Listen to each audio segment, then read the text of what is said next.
কবর জগৎটা, আলমে বরজখটা, এটা হলো ওয়েটিং রুমের মতো। যেই লোকটা দুনিয়ার মধ্যে নেক আমল ভালো করেছে তার কবর জগৎ সুন্দর, যে বদ আমল করেছে তার কবর জগৎটা হবে কষ্টের। আলমে বরজখ এটারও একটা শেষ আছে। দুনিয়ার সব মানুষ ইন্তেকাল করবে, মারা যাবে। সব মানুষের মৃত্যুর কত পরে কিয়ামত শুরু হবে, এর আসল হিসাব আল্লাহ তাআলাই ভালো জানে। কিন্তু কিয়ামত, মূল কিয়ামত শুরু হবে সিংহায় ফুৎকার দেওয়ার মাধ্যমে। দুইটা সিংহায় ফুৎকার দিবে ইসরাফিল আলাইহিস সালাম। আল্লাহ তাআলা কোরআনুল কারীমের মধ্যে বর্ণনা করেন, আল্লাহ তাআলা বলেন, ওয়ানুফিখা ফিস সূরি ফাসাইকা মান ফিস সামাওয়াতি ওয়া মান ফিল আরদ সুম্মা নুফিখা ফীহি উখরা فإذا هم قيام ينظرون। আল্লাহ রাব্বুল আলামিন বলেন অনুফিখা ফিস-সূর। আল্লাহ তাআলা বলেন সিংহায় ফুৎকার দেওয়া হবে। প্রথম ফুৎকার দিলে কি হবে? আল্লাহ বলেন ফাসাইকা মান ফিস সামাওয়াতি ওয়া মান ফিল আরদ। আসমান জমিনের সব কিছু চূর্ণ বিচূর্ণ হয়ে যাবে, তছনছ হয়ে যাবে। এরপরে প্রথম সিংহায় ফুৎকার দেওয়ার পরে দ্বিতীয় সিংহায় ফুৎকারের ব্যবধান কতদিন আল্লাহ ভালো জানে। কোরআনুল কারীমের মধ্যে আল্লাহ তাআলা আরো এক জায়গায় বলেন সব কিছু ধ্বংস হয়ে যাবে, নিঃশেষ হয়ে যাবে, শুধুমাত্র আল্লাহ তাআলার অস্তিত্বই বাকি থাকবে। আল্লাহ তাআলা বলেন কুল্লু মান আলাইহা ফানি ওয়া ইয়াবকা ওয়াজহু রাব্বিকা যুল জালালি ওয়াল ইকরাম। সব নিঃশেষ হয়ে যাবে, আল্লাহর অস্তিত্বই বাকি থাকবে। দ্বিতীয় সিংহায় ফুৎকার হবে। আল্লাহ তাআলা বলেন সুম্মা নুফিখা ফীহি উখরা ফাইযা হুম কিয়ামুন ইয়ানদুরুন। আল্লাহ তাআলা বলেন দ্বিতীয় সিংহায় ফুৎকার যখন দেওয়া হবে প্রত্যেকের জায়গা থেকে দাঁড়ায়া যাবে এবং সবাই ডানে বামে তাকায়া দেখতে থাকবে। সূরা ইয়াসিনের মধ্যে আল্লাহ তাআলা বলেন ওয়ানুফিখা ফিস-সূরি ফাইযা হুম মিনাল আজদাসি ইলা রাব্বিহিম ইয়ানসিলুন। আল্লাহ তাআলা বলেন সিংহায় ফুৎকার দেওয়া হবে, এটা হলো দ্বিতীয় ফুৎকার। দ্বিতীয় ফুৎকার দেওয়ার সাথে সাথে এইবার যেই মানুষগুলা কবরস্থ ছিল, যাকে যেখানে দাফন করা হয়েছিল, মৃত্যুর পরে যাকে কবরে দেওয়া হয়েছে, যাকে আগুনে পোড়ায় দেওয়া হয়েছে, যাকে সমুদ্রে ভাসায় দেওয়া হয়েছে, যাকে কেটে টুকরা টুকরা করে পশুকে দিয়ে খাওয়ায় ফেলা হয়েছে, গহীন অরণ্যের মধ্যে গুম করে যার লাশটাকে অনির্দিষ্ট একটা জায়গার মধ্যে পুঁতে রাখা হয়েছে, সবাই সেই দিন প্রত্যেকের অবস্থান স্থল থেকে জায়গায় দাঁড়ায় যাবে। আল্লাহ তাআলা বলেন শুধু দাঁড়ায় যাবে তা নয়, ইলা রাব্বিহিম ইয়ানসিলুন, প্রত্যেকে তার রবের দিকে ছুটতে থাকবে। ওয়া নাশহাদু আল্লা ইলাহা ইল্লাল্লাহু ওয়াহদাহু লা শারীকা লাহু ونشهد أن سيدنا وسندنا وحبيبنا وطبيبنا وأولانا ومولانا محمد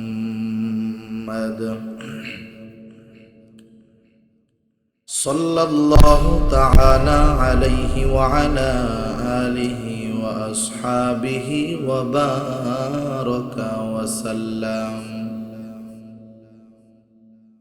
وبارك وسلم تسليما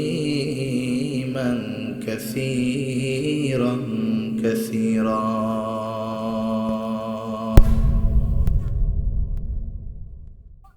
أما بعد فأعوذ بالله من الشيطان الرجيم.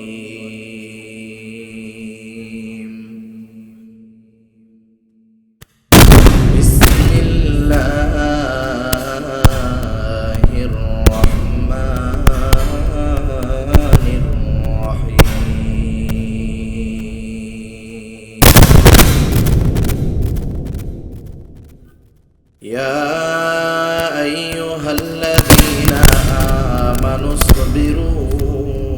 وصابروا ورابطوا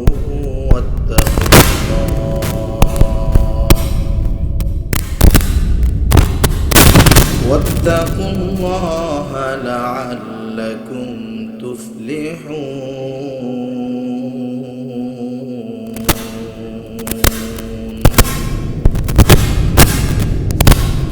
وقال تعالى: ولنبلونكم بشيء من الخوف والجوع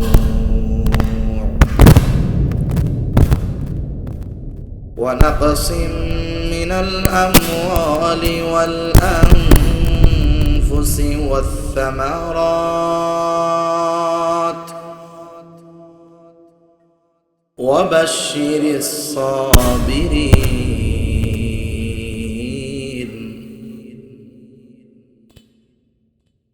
الذين إذا أصابتهم مصيبة قالوا إنا لله وإنا إليه راجعون.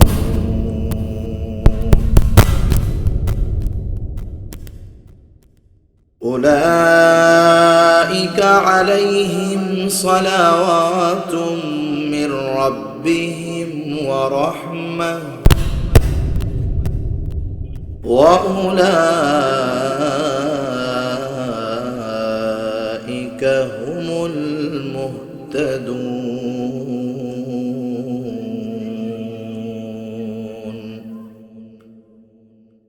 صدق الله العلي العظيم. وقال رسول الله صلى الله عليه وسلم: أشد الناس بلاء الأنبياء ثم الأمثال في الأمثال. صدق الله العلي العظيم وصدق رسوله النبي الكريم ونحن على ذلك من الشاهدين والشاكرين والحمد لله رب العالمين. سبحانك لا علم لنا إلا ما علمتنا إنك أنت العليم الحكيم. আমরা মুহাব্বতের সাথে জবান খুলে সবাই দুরূদ শরীফ পাঠ করি। আল্লাহুম্মা সাল্লি আলা মুহাম্মাদিন ওয়া আলা আলি মুহাম্মাদ কামা সাল্লাইতা আলা ইব্রাহিম ওয়া আলা আলি ইব্রাহিম ইন্নাকা হামিদুম মাজিদ। اللهم بارك على محمد وعلى آل محمد كما باركت على إبراهيم وعلى آل إبراهيم إنك حميد مجيد. محمد يا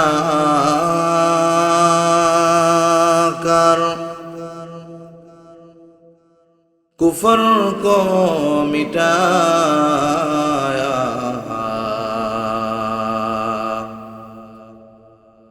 कुफर को मिटाकर सदाकत को बताया। बलगल उला बिकमालिही कशफत दुजा बिजमालिही हसनत जमीउ खिसालिही सल्लु अलैहि व आलिहि ला इलाहा इल्लल्लाह।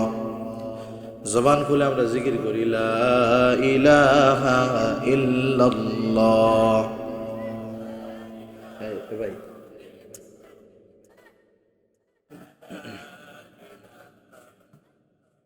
দুইটা এদিকে আছে তো, একটু সরাই দিবেন। দুইটা বক্স একটু সরাই দিবেন, ওইটাও দিয়ে।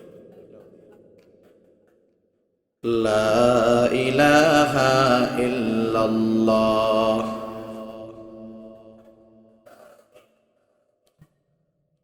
লা ইলাহা ইল্লাল্লাহ, লা ইলাহা ইল্লাল্লাহ,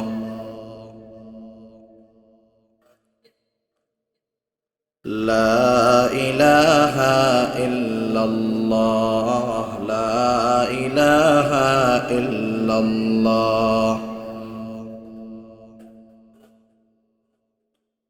লা ইলাহা ইল্লাল্লাহ মুহাম্মাদুর রাসূলুল্লাহ সাল্লাল্লাহু আলাইহি ওয়াসাল্লাম। আলহামদুলিল্লাহ, ঐতিহ্যবাহী কুমিল্লা জেলার অন্তর্গত মনোহরপুর উত্তরপাড়া বাইতুল ফালাহ জামে মসজিদের উদ্যোগে আয়োজিত 2 দিনব্যাপী 63তম তাফসীরুল কোরআন মাহফিলের সমাপনী দিবসের সম্মানিত শ্রদ্ধেয় সভাপতি, আমন্ত্রিত প্রধান অতিথি, বিশেষ অতিথি সহ সম্মানিত শ্রদ্ধেয় উলামায়ে কেরাম, সামনে উপস্থিত মুরব্বিয়ানে কেরাম, সমবয়সী যুবক বন্ধু, স্নেহের ছোট ভাই এবং পর্দার অন্তরালে অবস্থানরতা সম্মানিতা শ্রদ্ধেয়া মা ও বোন, দয়াময় আল্লাহ রব্বুল আলামিনের দরবারে অগণিত শুকর যে মহান মালিক আমাদের হায়াতে বরকত দিয়ে সুস্থ রেখে তার মহান হুকুম এশার নামাজের পরে দুনিয়ার অন্যতম দামি একটি মজলিসে আসার বসার দ্বীনি আলোচনা শ্রবণ এবং আমাকেও আপনাদের খেদমতে কিছু দ্বীনি কথা পেশ করবার সুযোগ যে মহান মানিব দান করেছেন, সেই মানিবকে খুশি করার জন্য মোহাব্বতের সাথে জবান খুলে অন্তর থেকে আমরা একবার কালিমাতুশ শুকর পাঠ করি, আলহামদুলিল্লাহ। অগণিত দুরূদ ও সালাম সাইয়্যিদুল আম্বিয়া, আশরাফুল আম্বিয়া, খাতামুল আম্বিয়া, বিশ্বনবী, শেষ নবী, শ্রেষ্ঠ নবী মুহাম্মাদুর রাসূলুল্লাহ সাল্লাল্লাহু আলাইহি ওয়াসাল্লামের প্রতি। আল্লাহ তাআলা আমাদেরকে এখানে আসার বসার তৌফিক দিয়েছেন, তাই আমরা আসতে পেরেছি, বসতে পেরেছি। কি বলেন? আল্লাহ তাআলা যদি তৌফিক না দিতেন আমরা এখানে আসতেও পারতাম না, বসতেও পারতাম না। তৌফিক এটা বান্দার জন্য আল্লাহ তাআলার পক্ষ থেকে বড় একটা নেয়ামত। অনেক মানুষ অনেক কাজের নিয়ত করে, কিন্তু সব কাজের তৌফিক হয় না, হয় না। আবার অনেকে নিয়ত করে না, কিন্তু আল্লাহ তৌফিক দিলে সেই কাজ খুব সুন্দরভাবে সংগঠিত হয়ে যায়। সেজন্য মূলত যে কোনো ভালো কাজ করার তৌফিক দেন কে? তৌফিক হলো সেই কাজ শেষ হওয়া পর্যন্ত আল্লাহ তাআলার নুসরাত, আল্লাহ তাআলার সাহায্য সাথে থাকা। তৌফিক এটাও এক প্রকারের হেদায়েত। যেমন প্রতিদিন 5 ওয়াক্ত নামাজের সূরা ফাতিহার মধ্যে ইমাম যখন পড়ে, ইমামের কেরাত, মুসল্লির কেরাত, মুসল্লি যখন একা পড়ে নিজেও পড়ে, সূরা ফাতিহা পড়ে, বলে ইহদিনাস সিরাতাল মুস্তাকিম। এটা হলো দুনিয়ার সর্বশ্রেষ্ঠ দোয়া, আল্লাহ তাআলা শিখায়া দিয়েছেন। আর সর্বশ্রেষ্ঠ দোয়াকে আল্লাহ তাআলা সর্বশ্রেষ্ঠ ইবাদতের মধ্যে অন্তর্ভুক্ত করেছেন। আমরা আল্লাহ তাআলার কাছে হেদায়েত কামনা করি, সিরাতে মুস্তাকিমের উপরে পরিচালিত হওয়ার জন্য আল্লাহ তাআলার তৌফিক চাই, হেদায়েত চাই। নবীগণ হাদি, নবীগণ পথ প্রদর্শক। আল্লাহ তাআলা বলেন ওয়া ইন্নাকা লাতাহদি ইলা সিরাতিম মুস্তাকিম। আল্লাহ তাআলার কাছেও সিরাতে মুস্তাকিমের হেদায়েত চাই। আল্লাহ নবীকে বলেন আপনাকেও সিরাতে মুস্তাকিমের পথ প্রদর্শক, হাদি হিসাবে আমি আল্লাহ প্রেরণ করেছি। তাহলে আল্লাহর কাছেও চাই সিরাতে মুস্তাকিম, আর নবীর দায়িত্ব হলো সিরাতে মুস্তাকিমের পথ প্রদর্শন করা। কিন্তু 2 হাদির মধ্যে তফাৎ আছে। আল্লাহ তাআলার হেদায়েত এবং রাসূলের হেদায়েতের মধ্যে তফাৎ আছে। নবী রাসূলগণকে আল্লাহ তাআলা যেই হেদায়েত দিয়েছেন, যেই হেদায়েতের মালিক আল্লাহ বানিয়েছেন, সেই হেদায়েতকে বলা হয় হেদায়াতুদ দালালাতি ওয়াল ইরশাদ। যেমন আপনাকে একজন জিজ্ঞাসা করলো যে আমি এখান থেকে ময়নামতি ক্যান্টনমেন্ট যেতে চাই, কিভাবে যাব?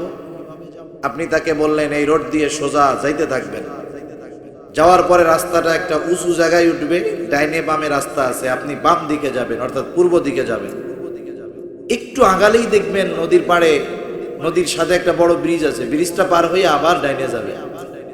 একটু আগায়া দেখবেন নিচের দিকে রোডটা নাইমা গেছে, ওই রোড দিয়ে আগাইলেই দেখবেন একটা মেইন রোড। ওই মেইন রোড ধরে একবারে দক্ষিণে চলে যাবেন, এরপরে গিয়ে ঢাকা চিটাগাং বিশ্ব রোড পাবেন, বড় একটা মোড় আছে, ওই জায়গাটাই হলো ক্যান্টনমেন্ট। ঠিক কিনা বলেন? এই ক্ষেত্রে আপনি একজন হাদি, পথ প্রদর্শক, আপনি তাকে সঠিক পথের নির্দেশনা দিয়ে দিয়েছেন, ঠিক না? এখানে তো আর কোনো ভুল নেই। আপনি তাকে সঠিক পথের দিশা দিয়ে দিলেন, কিন্তু সে ময়নামতি ক্যান্টনমেন্ট পর্যন্ত পৌঁছাইতে পারবে নাকি এর আগে রোড অ্যাক্সিডেন্ট করে মারা যাবে, এটা আমাদের কি জানা আছে? সে ওখানে পৌঁছাতে পারবে কি পারবে না এটা আমাদের জানা নাই। আপনি তাকে নির্দিষ্ট গন্তব্যের ঠিকানা, পথ নির্দেশিকা বলে দিয়েছেন। এটাকে বলা হয় হেদায়াতুদ দালালাতি ওয়াল ইরশাদ। কিন্তু আল্লাহ তাআলার হেদায়েতটা কেমন? উদাহরণ দেওয়া কেমন হবে জানি না, আল্লাহ মাফ করুক ভুল হলে। মনে করেন আপনি একজন জিজ্ঞাসা করলো যে ক্যান্টনমেন্ট কেমনে যেতে হবে, আমি তো চিনি না, আমার একটু পথটা বলে দেন। আপনি বললেন আপনিও ক্যান্টনমেন্ট যাবেন, আমিও যাব, ওঠেন আমার গাড়ির পিছনে। সুন্দর মতো কিছু বলেন নাই, আপনি জায়গা মতো নিয়ে নামায় বললেন যে ভাই এটাই হলো ক্যান্টনমেন্টের মোড়। আপনিও পথ প্রদর্শক, আগের জন্য পথ প্রদর্শক, দুজনের মধ্যে তফাৎ আছে না নাই? আছে। নবীগণের হেদায়েতটা হলো এরকম, ওনারা শুধু পথ বলে দেন যে এই পথে চলো, গন্তব্যে পৌঁছাও, নাজাত পেয়ে যাওয়া। আর আল্লাহ তাআলার পক্ষ থেকে যদি কেউ হেদায়েত পেয়ে যায়, আল্লাহর কাছে যেই হেদায়েত আমরা চাই, মুফাসসিরিনে কেরাম বলেন সেই হেদায়েতকে বলা হয় হেদায়াতুত তৌফিক।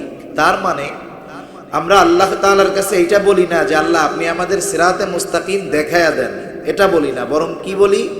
বলি আল্লাহ আপনি আমাদেরকে এ পথে পরিচালিত করে আপনার অনুগ্রহ এবং রহমতের দ্বারা গন্তব্যে পৌঁছায়া দেন। সুবহানাল্লাহ।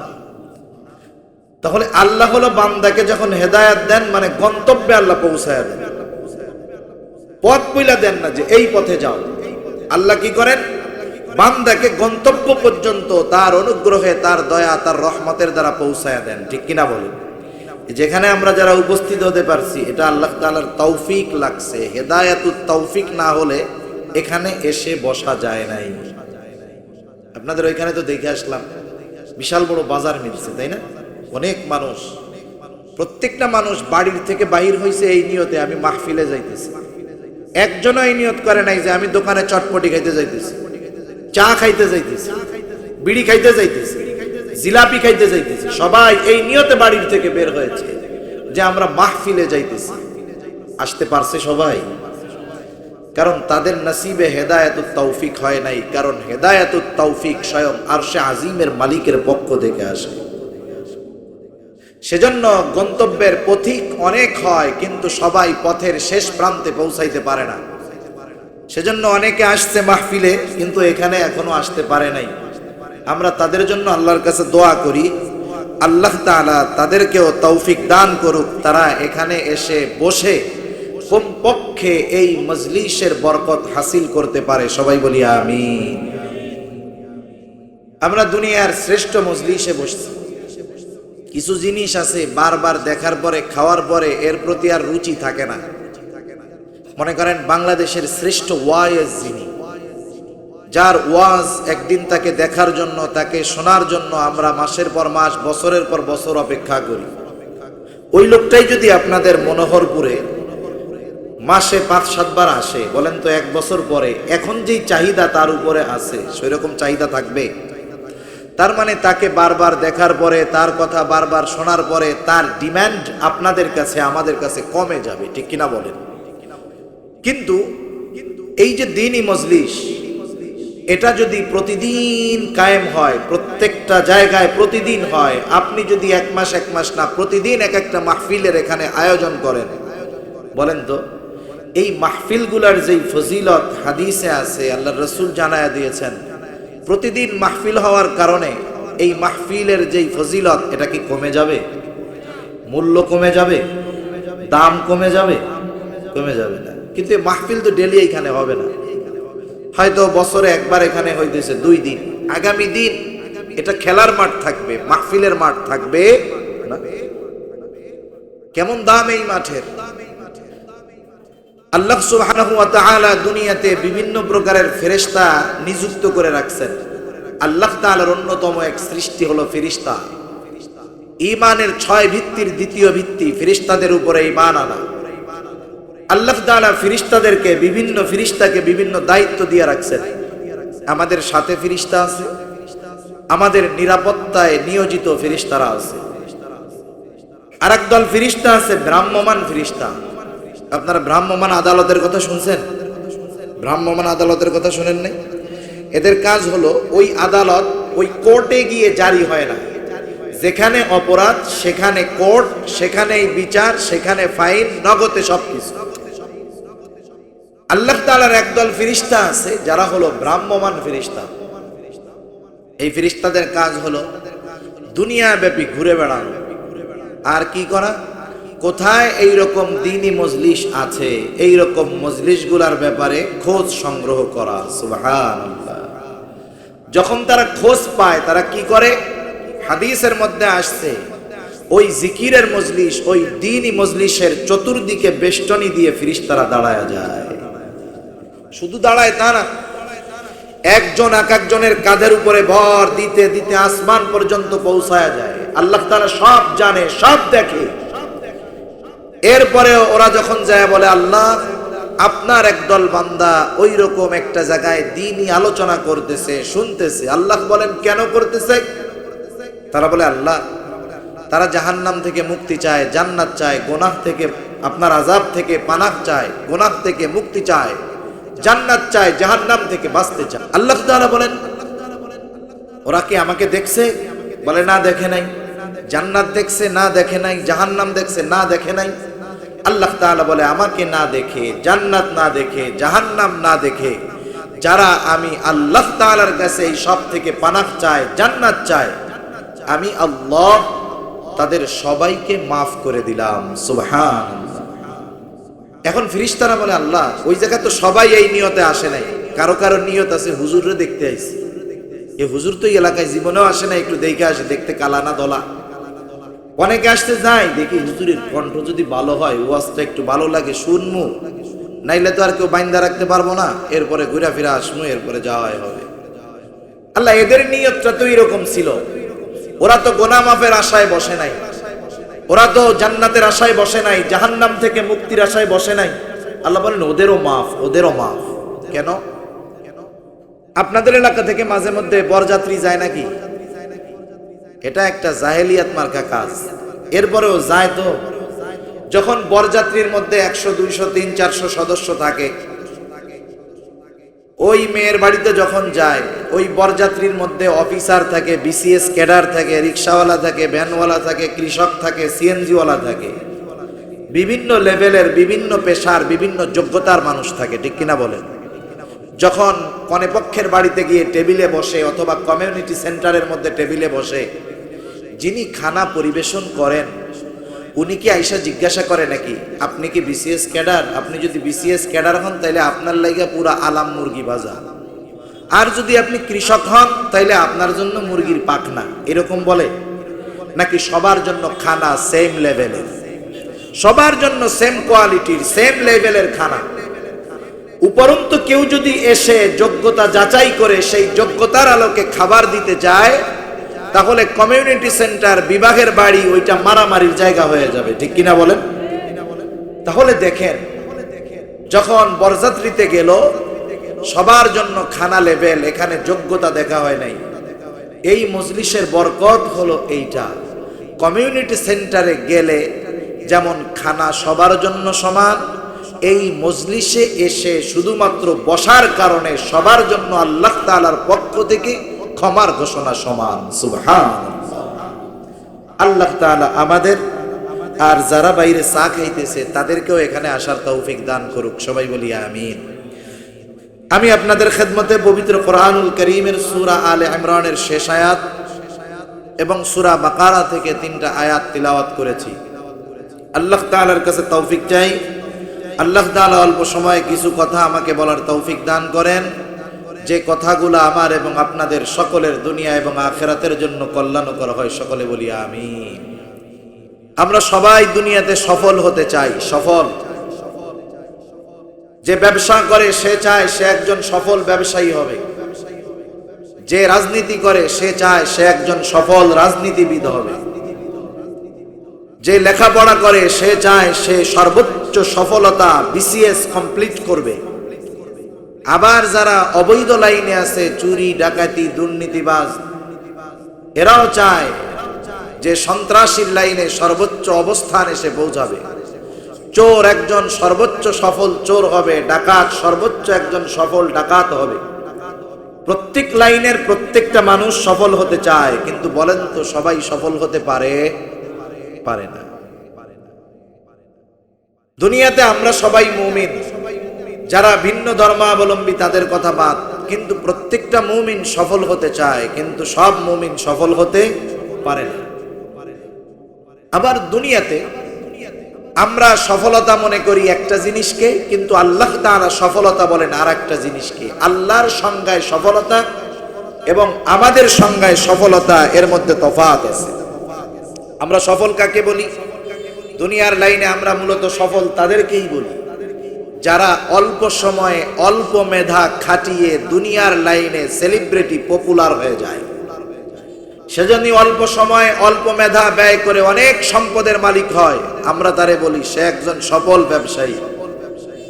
অল্প মেধা অল্প পয়সা ব্যয় করে দুনিয়ার লাইনে সফলকে আমরা সফল বলি, কিন্তু আল্লাহ তাআলা বলেন না, মূলত কে সফল আর কে বিফল এটা দুনিয়ায় নির্ধারিত হবে না, নির্ধারিত হবে কিয়ামতের ময়দানে। ঠিক কিনা বলেন?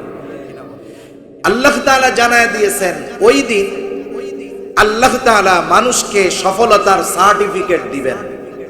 দুনিয়া হলো পরীক্ষার হল, পরীক্ষার হল ফলাফল ঘোষণার জায়গা নয়। দুনিয়া হলো পরীক্ষার জায়গা, এই জন্য দুনিয়াতে ফলাফল আল্লাহ তাআলা ঘোষণা করেন নাই। 3 মাস পরে যেমন পরীক্ষার রেজাল্ট ঘোষণা করা হয়, অনুরূপভাবে দুনিয়া থেকে যাওয়ার পরে কিয়ামতের ময়দানে আল্লাহ তাআলা ঘোষণা করবেন কে সফল আর কে বিফল। আল্লাহ তাআলার সংজ্ঞায় সফল কারা? আল্লাহ তাআলা পবিত্র কোরআনুল কারীমের মধ্যে বলেন, কুল্লু নাফসিন যায়িকাতুল মাউত ওয়া ইন্নামা তুওয়াফাউনা উজুরাকুম ইয়াওমাল কিয়ামাহ ফামান যুহজিহা আনিন النار وأدخل الجنة فقد فاز। আল্লাহ রাব্বুল আলামিন বলেন, প্রতিটি প্রাণকে মৃত্যুর স্বাদ আস্বাদন করতেই হবে, মানুষকে প্রতিটি প্রাণকে মরতেই হবে। এরপরে আল্লাহ তাআলা মৃত্যুর কোন কারণ, কেন এই মৃত্যু, আল্লাহ তাআলা অনেকগুলো উত্তর, এর মধ্যে সবচাইতে জামে মানে যে উত্তর আল্লাহ তাআলা সেই উত্তরটা দিয়ে বলেন, ওয়া ইন্নামা তুওয়াফাউনা উজুরাকুম ইয়াওমাল কিয়ামাহ। কিয়ামতের দিন প্রতিটি মানুষকে তার দুনিয়ার আমলের আলোকে পরিপূর্ণ প্রতিদান তাদেরকে দেওয়া হবে। ওয়া ইন্নামা তুওয়াফাউনা উজুরাকুম ইয়াওমাল কিয়ামাহ, পরিপূর্ণ প্রতিদান কিয়ামতের দিন মানুষকে দেওয়া হবে। মূলত দুনিয়াতে যে যেমন আমল করেছে, যেমন পরীক্ষার ফলাফলের দিন পরীক্ষার হলে যে যেমন পরীক্ষা দেয়, পরীক্ষার ফলাফলের দিন তার রেজাল্টটা অনুরূপ আসে। অনুরূপভাবে দুনিয়ার মধ্যে যেই মানুষগুলা যেমন আমল করেছে কিয়ামতের দিন সেই মানুষগুলা তেমনি ফলাফল পাবে, প্রতিদান পাবে। আল্লাহ তাআলা বলেন A+ গোল্ডেন A+ কারা পাবে? আল্লাহ বলেন ফামান যুহজিহা আনিন নার ওয়া উদখিলাল জান্নাতা ফাকাদ ফাজ। যারা জাহান্নাম থেকে বেঁচে জান্নাতে যাবে, আল্লাহ বলেন সেই মানুষগুলা সফল হয়ে যাবে। তাহলে সফল হলো তারা জান্নাতে যাবে যারা, সফল হলো তারা জাহান্নাম থেকে বাঁচবে যারা। এখন বলেন পরীক্ষার ফলাফল, কেউ যদি গোল্ডেন A+ চায় অবশ্যই তাকে পরীক্ষার হলে ভালো উত্তর দিতে হবে, ঠিক কিনা বলেন? বলেন তো পরীক্ষার হলের সময়ের মেয়াদ কত? 3 ঘন্টা। এবছরের পরীক্ষার হিসাবটা বাদ দেন, স্বাভাবিক SSC পরীক্ষার সময় পার সাবজেক্ট, প্রতি সাবজেক্টে সময় দেওয়া হয় 3 ঘন্টা। যদিও সময় মাত্র 3 ঘন্টা, কিন্তু এই 3 ঘন্টা সময় একটা ছাত্রের জন্য জীবনের সবচাইতে মূল্যবান এবং গুরুত্বপূর্ণ সময়। যেই ছেলেটা এই 3 ঘন্টা সময়কে কাজে লাগাতে পারবে, সবগুলা প্রশ্নের যথাযথ উত্তর দিতে পারবে, সে তার নামের সাথে গোল্ডেন A+ পেয়ে যাবে। আর যেই ছেলেটা এই 3 ঘন্টা সময়ের অপব্যয় করবে, অপব্যবহার করবে, হেলায় খেলায় কাটায়া দিবে, ওই ছেলেটা ফেইলের মালা গলায় নিয়ে সে ঘুরতে থাকবে। তাহলে ছাত্র জীবনের সফলতা বিফলতা নির্ধারিত হয়ে যায় এই 3 ঘন্টার মধ্যে। মাত্র 3 ঘন্টা সময় কত গুরুত্বপূর্ণ সময়। অনুরূপ ভাবে এই দুনিয়ার হায়াত, এটা হলো আমাদের জন্য পরীক্ষার হল, পরীক্ষার জায়গা। পরীক্ষার হলের প্রতিটা সেকেন্ড, প্রতিটা মুহূর্ত যেমন গুরুত্বপূর্ণ, এই দুনিয়ার প্রতিটা সময়, প্রতিটা সেকেন্ড, প্রতিটা মুহূর্ত তার চাইতে বেশি গুরুত্বপূর্ণ। আমাদের শেষ ঠিকানা কোথায় বলেন তো? হ্যাঁ, কোথায়? কবর শেষ ঠিকানা না, শেষ ঠিকানা কোথায়? আল্লাহ কবুল করুন। সবার শেষ ঠিকানা জান্নাত না। সবাই আশা করে শেষ ঠিকানা যেন জান্নাত হয়, কিন্তু সবার শেষ ঠিকানা জান্নাত হবে নাকি? আল্লাহ আমরা যারা আছি সকল মুমিনকে আল্লাহ তাআলা শেষ ঠিকানা হিসাবে জান্নাত নসিব করুক, সবাই বলি আমিন। জান্নাত হলো আমাদের শেষ মঞ্জিল, লাস্ট স্টেশন, শেষ স্টেশন। প্রত্যেকটা মুমিন জান্নাত পর্যন্ত পৌঁছানোর আগে অনেকগুলা ধাপ, অনেকগুলা স্টেশন অতিক্রম করতে হয়। যেমন এখন আমরা যেই স্টেশনে আছি, যেই মঞ্জিলে আছি, এই মঞ্জিলের নাম হলো দুনিয়া। দুনিয়ায় আসার আগে আমরা যেই জায়গায় ছিলাম সেই জায়গাটার নাম হলো আলমে আরওয়াহ, রূহের জগৎ। রাসূল আকরাম সাল্লাল্লাহু আলাইহি ওয়াসাল্লাম বলেন, আল্লাহ তাআলা হযরত আদম আলাইহিস সালাতু ওয়াস সালামকে বানিয়েছেন মাটি থেকে, আর আমাদের সবাইকে আল্লাহ তাআলা বানিয়েছেন আদম থেকে। সব রূহ আল্লাহ একত্রে সৃষ্টি করেছেন। আদম আলাইহিস সালামের পৃষ্ঠদেশ, ওখান থেকে দুনিয়াতে যত মানুষ এসেছে, আছে, আসবে, সব রূহ আল্লাহ একত্রে বানাইছেন। সুবহানাল্লাহ। রূহের বয়স সবার সমান। এরপরে আল্লাহ রাব্বুল আলামিন আমাদেরকে রূহের জগতে রাখছেন। আমরা সবাই রূহের জগতে ছিলাম। বলেন তো রূহের জগতে আমরা কত বছর ছিলাম? এর কোনো হিসাব আমাদের জানা আছে নাকি? লক্ষ লক্ষ বছর হয়তো রূহের জগতে আমরা ছিলাম। রূহের জগৎ থেকে আল্লাহ রাব্বুল আলামিন মা বাবার মাধ্যমে আমাদেরকে দুনিয়াতে পাঠাইলেন। যখন আমি মায়ের পেটের মধ্যে একটা গোশতপিণ্ডে তৈরি হয়ে গেলাম, আল্লাহ তাআলার আদেশে 2 জন ফেরেশতা আমার ওই গোশতপিণ্ডের ভিতরে রূহ, প্রাণকে ফুঁকে দিল। আল্লাহ তাআলার আদেশে এইবার ওই গোশতপিণ্ডটা প্রাণ ফিরে পেল, নড়াচড়া শুরু হয়ে গেল। মায়ের পেটের মধ্যে নড়াচড়া শুরু হলো। ওই দিনটাই হলো মূলত আমাদের দুনিয়ার জিন্দেগি, ওই দিনটাই হলো দুনিয়ার হায়াতের শুরুর দিন। রাত পর্যন্ত আমরা মৃত ছিলাম। কি ছিলাম?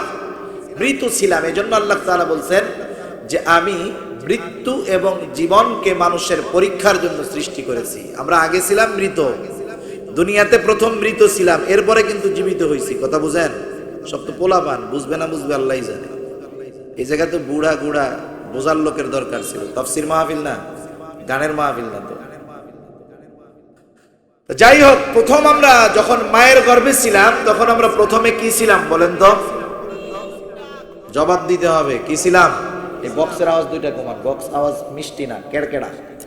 বক্সের আওয়াজ হবে সুন্দর, বক্সের আওয়াজ কেড়কেড়া হয়। ঘুরায় দেন আর ওই দিক, বক্স কমায় দেন আওয়াজ। মনে করেন বাইরের আওয়াজ আর বক্সের আওয়াজ দুইটা যখন আসে নতুন এক আওয়াজ হয়। সব যদি এক সিস্টেমের হয় তাহলে কথা বলে মজা, নাহলে দুই ধরনের আওয়াজ কানে আসলে ভালো লাগে না। যদি ভিতরে স্টেজে দেন তাহলে দুইটা মনিটর দিবেন, ওই দুইটা আওয়াজ শুধু বক্তার কানে আসবে। বাইরে যাওয়া হয়, কিন্তু বাইরের মাইক আর এই বক্স যখন একত্র হবে তখন আমাদের কথা বলতে সমস্যা হয়। এক সেটিং করেন আপনি, প্রয়োজনে বক্স বন্ধ করে দেন, ভেতরে যদি মাইক থাকে সেটা এনাফ।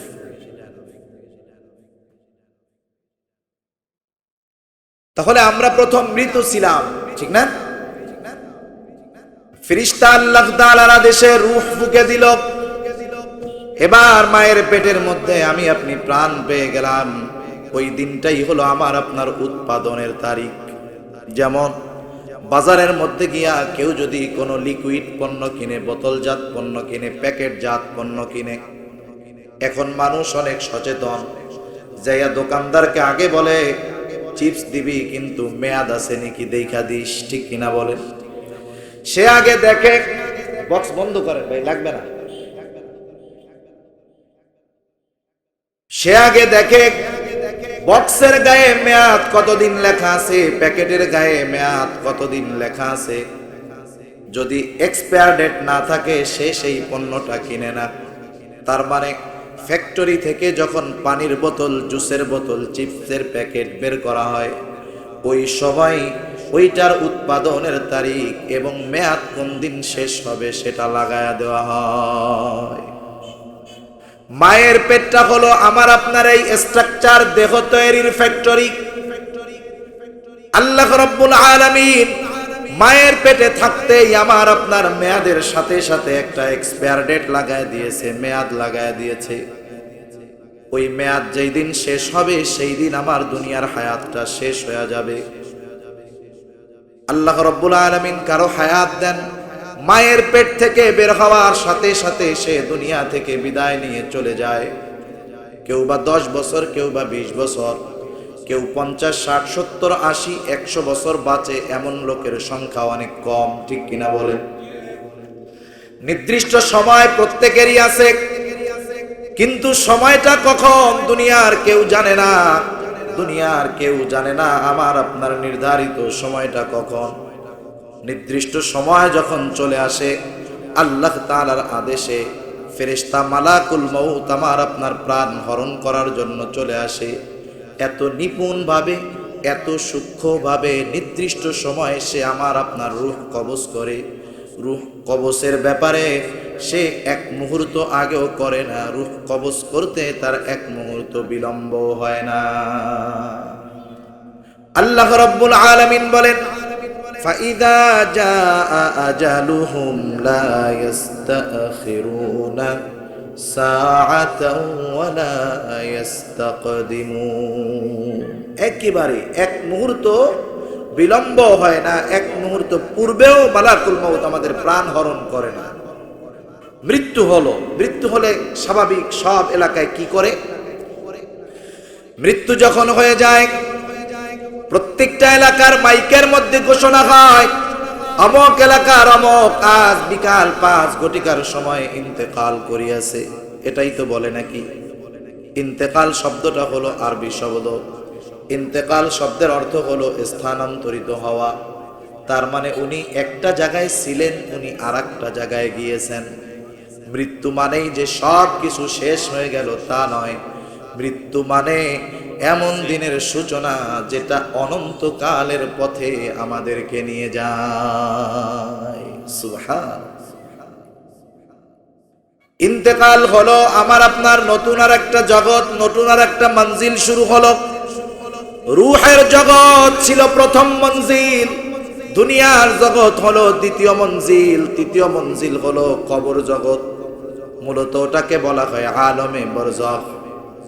আলমে বরজখ এটা লোকচক্ষুর অন্তরালের একটা জগৎ। ওই জগৎটা মানুষের চোখের অন্তরালে, ওই জগৎটার অবস্থা মানুষ দেখতে পারে না, কিন্তু দেখা যায় না বিধায় অবিশ্বাস করারও কোনো সুযোগ নাই। অনেক কিছু দেখা যায় না কিন্তু অবিশ্বাস করা যাবে? ফেরেশতা দেখা যায়, কিন্তু কেউ যদি ফেরেশতা অস্বীকার করে ঈমান থাকবে? ঈমান থাকবে না। জিন দেখা যায় না, কেউ যদি জিন অস্বীকার করে বলেন তো ঈমান থাকবে নাকি? জিন দেখা যায় না, অবিশ্বাস করলে ঈমান থাকবে না। কারণ আল্লাহ তাআলা কোরআনুল কারীমের মধ্যে জিন নামে একটা সূরা নাজিল করেছে। জিনকে অস্বীকার করলে কোরআনকে অস্বীকার করা হয়ে যাবে। তা যাই হোক, আলমে বরজখটা হলো এইরকম। দুনিয়ার জগতে যে যেমন আমল করেছে, আলমে বরজখের সময়টা তার তেমনই কাটবে। কেউ যদি দুনিয়াতে ভালো আমল করে তাহলে ওই আলমে বরজখে তার সময়টা ভালো কাটবে। ওটা একটা ওয়েটিং রুমের মতো। একটা ছেলে পরীক্ষা দেওয়ার পরে ওর পরীক্ষা যদি ভালো খারাপ হয় আর কি, যে ওর ফেল করাও কঠিন, তাইলে রেজাল্ট দেওয়ার আগ পর্যন্ত যেই 3 মাস সময় ওর কি মনের মধ্যে খুশি থাকে?